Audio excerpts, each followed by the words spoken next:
Now we know, students, there are 4 types of motion, and our first type is the rectilinear motion. Rectilinear motion, as the name suggests, rectilinear. There is a line in rectilinear, see? So, motion in a straight line is rectilinear motion.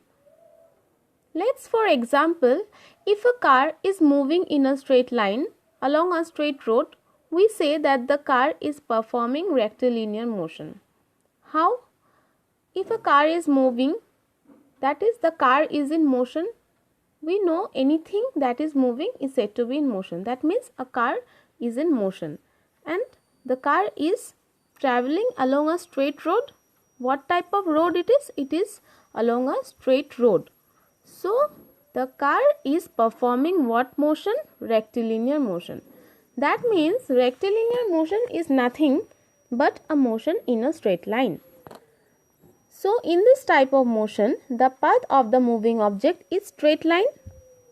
Yes, so rectilinear motion is all about the motion in a straight line, and the path of the moving object is straight line. Now, as we can see in the book, see in your book, some examples are mentioned of rectilinear motion. Suppose when a bullet is fired from a gun, does the bullet goes left or right? No. We always observe that the bullet always covers a straight line path. That means the bullet fired from a gun is an example of what type of motion? Rectilinear motion. There are some other examples. See, here is a cyclist moving on a straight road. It is covering what type of motion? It is also covering rectilinear motion. There are some other examples as well. That means motion of a train on a straight track, motion of a falling stone, motion of a ball rolling on ground. All these are rectilinear motion because they are moving on a straight line path. And rectilinear motion takes place in a fixed direction. That means they are taking place, or they are in a straight line path. That means they are in a fixed direction. Now, students, what if the path of a moving object is circular? What do you think about it?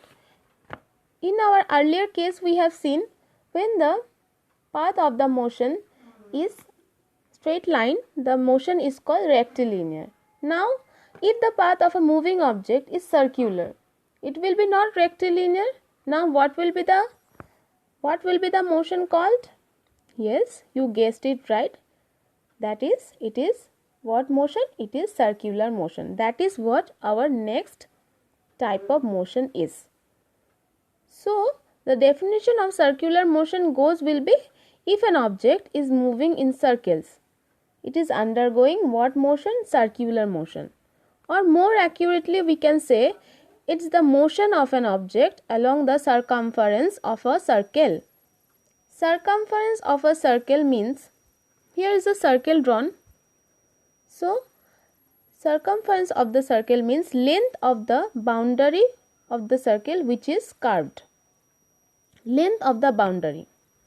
This circle is covering some boundary, and the length of the boundary which is curved is known as circumference of a circle, and circular motion is the motion of an object along the circumference of a circle.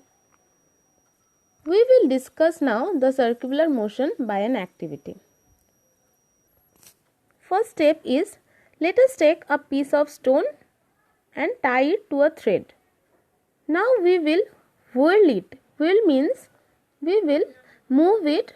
Move it means move the stone round and round rapidly with our hand by holding the other end of the thread. Now what we can see? What we will see if the thread is moving round and round?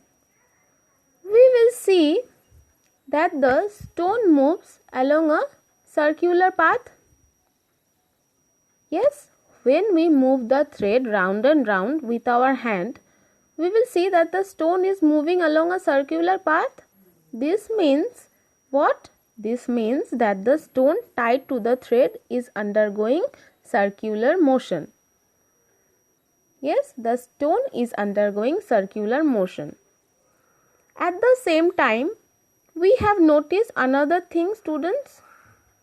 That is, when the stone was tied to a thread and it was moving round and round, then the distance of the stone from the hand remains the same all the time.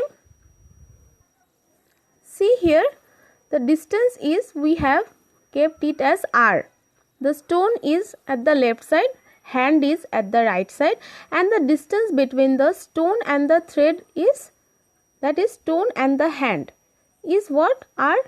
And as the stone is moving, it is always remaining the same distance, that is r.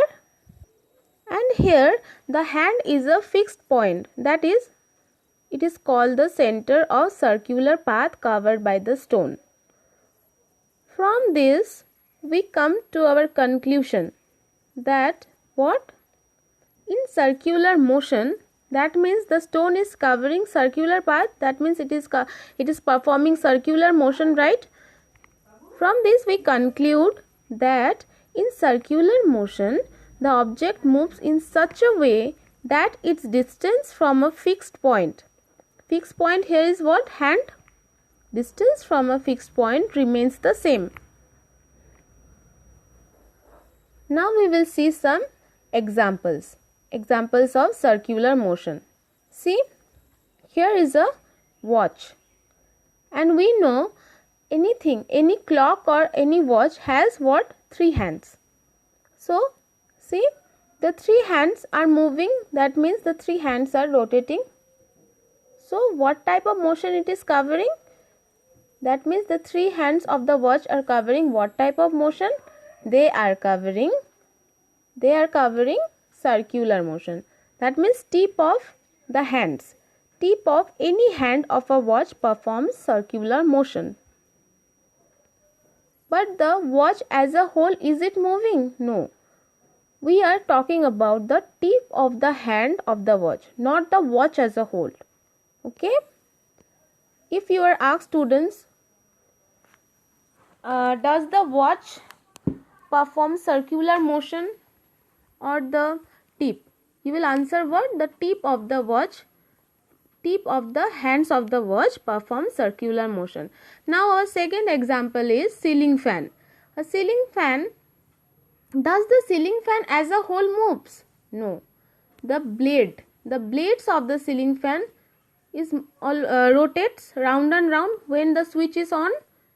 That means the blade of the ceiling fan also covers what motion? Circular motion. See here, diagram is here. Now our third type is a child sitting on a merry-go-round. Same, the child will also cover circular motion. This is all about circular motion.